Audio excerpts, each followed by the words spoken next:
Well, what do you know? I did it. I told you guys it was going to be just a matter of time before I brought Dart Zeal in my lab. Here is the first component. Their $73,000 battery-operated Dart Zeal preamplifier. Let's talk about this.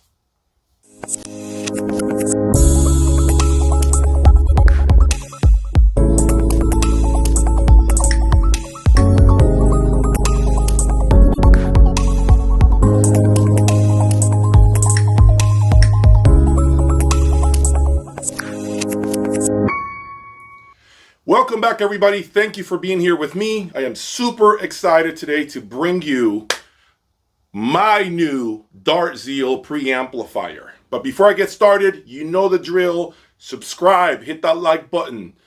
Support me. I do this to entertain you guys.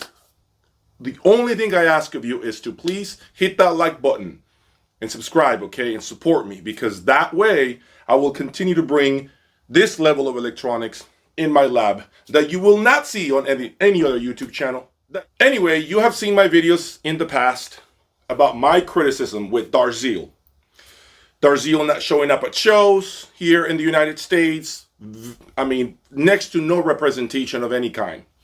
Okay, now unfortunately, the distributor for Dart Zeal has passed away as of 2 weeks ago.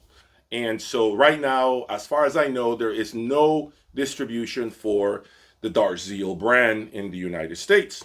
So I'm curious to see how things shake out throughout the next couple of weeks. But in the meantime, I am so happy that I was able to get my hands on this piece. It's been a long time coming. First and foremost, gosh, I gotta say this. Man, this Swiss stuff is just pretty, guys. It is just absolutely gorgeous. Take a look at the front panel of this thing. I mean, if you want to talk about fit and finish, if you want to talk about just a piece of jewelry when it comes to audio components, first and foremost, I love the color. That gold color, that gold finish. I dig the red color. It is just beautiful, okay? The combination of those two colors to me really make this thing stand out in my room. As a matter of fact, if I'm being honest, I feel slightly underdressed when I'm standing in front of this thing because it is so pretty. It's like a tuxedo in front of me, okay? I am wearing just garbage clothes in comparison, but I'm okay with that, okay? Because I wanted to make this video for you guys right on the fly without too much video editing. Okay, so let's talk about this piece. The current MSRP of this preamplifier is $73,000 as option. It has a built-in phono stage, if you're wondering, which is supposed to be a great phono stage, by the way. You are looking now at the battery, external battery power supply, which is supposed to last up to 8 hours. Now, is that true? I can't really talk about that yet because I haven't even heard this piece. I've yet to put this piece in my system and put it through the paces. Now, as far as the rear panel, you can see it comes with one XLR input, 3 unbalanced or RCA inputs, and of course, Dart Zeal's own Zeal input, which is a special connection designed by them. So when you have the matching preamplifier and amplifier, you want to use this connection right here. The remote control feels pretty nice. Aluminum, beautiful color once again. Pretty minimalistic. 3 buttons. You got the mute button and volume up and down. Nothing else. Okay. The display, one of the actual interesting things about this, take a look at what Dart Zeal calls these buttons here. So the source is called enjoyment source. Okay, so that's funny. This is where you select the input you're using. Then you have the power button, they call it power nose. And then the volume is called pleasure control. When you turn the unit on, Look what it says. It says climaxed. Then you push the button again and it says foreplay. I find that so interesting. I still don't know what mode that is. I still don't know if that means standby or that means, off. We will play with this some more and give you guys some feedback as to what each term means. Now, what are my expectations with this piece? Well, my expectation is, number one, a lot of musicality, beautiful, engaging, emotional presentation. I expect this to be smooth, not extremely detailed, but I could be wrong because it does have an external battery supply. I expect for my system to sound just much more romantic with this preamplifier because I do know that's what Darzeal sound is all about. Some of you guys may be wondering, why didn't you get the 468 monos? Well, let me tell you why. Number one, those monos are $211,000 as of today. That's a lot of money that I've already spent on my Boulder 3050s. Maybe down the road, I might end up buying a pair of 468s.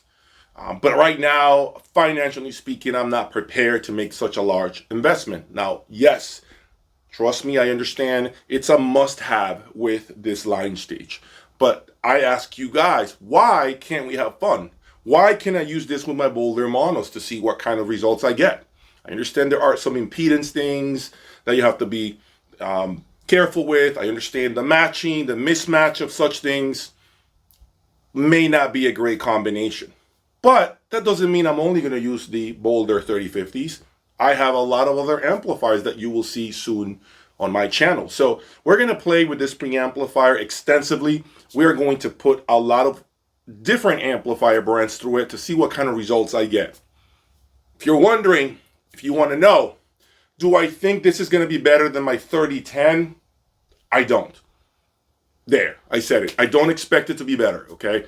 I do not expect it to be the incredible line stage, probably one of the most special components I've ever owned, the 3010. I don't expect this to defeat it. What I do think this will do is do things different than my 3010. I don't expect it to have the same dynamics. I don't expect it to have the same resolution, but I do expect it to have probably more emotion. But that will come at the expense of less speed, if that makes sense, less impact, less grip on the woofers. Now, remember, I'm speculating about all of this right now. I have no way of telling you if that's indeed what will happen with this preamplifier, but I know it's highly regarded, okay? Just do not begin to create those narratives that this preamplifier will replace my Boulder 3010. Am I opposed to that? I am not. However, I know a thing or two about the ultra high-end, having owned a tremendous amount of electronics by now that you guys have seen on my channel. I expect this to be just different. And it's up to each end user to decide what you really prefer through your system. I could be very shocked, actually, with the performance of this preamplifier in my system, but just a gut feeling. I don't think it'll come near the level of performance that my 3010 exhibits. Not to mention, I have 3050s in here, which are a perfect match to my 3010 preamplifier. Oh, sorry, I'm cleaning it. But anyway, getting back to what I was saying, there's something special when you touch this preamplifier. When I put my hands on it, let me see how heavy it is. Oh, it feels pretty heavy. Pretty heavy, actually. It feels very special, okay? The feel of the knobs they feel like they have a lot of precision. Nothing feels loose. Nothing feels like it's cheap. There doesn't seem to be, I don't see any shortcuts, actually, in a nutshell. I don't see anything cheap around the preamplifier at all. Look at this, listen. Pretty well built.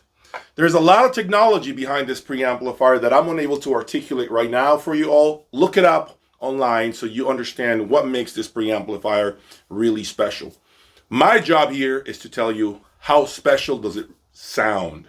That's my job. And that's what we're going to be doing when I get back from Munich next week. If you are attending the Munich high-end show next week, please come and say hello. Introduce yourself to me. I would love to meet you. You will not be able to miss me because I will be wearing my Jay's Audio Lab shirt. And so I urge you to walk up to me. Let's talk audio. I'm willing to answer any questions you may have about your own system. And of course, have a fun time at the show.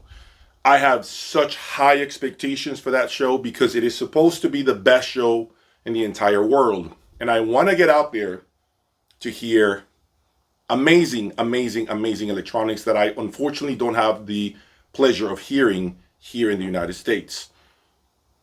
I want to make sure I say this too. I am not going to be hearing any sort of American brands over there.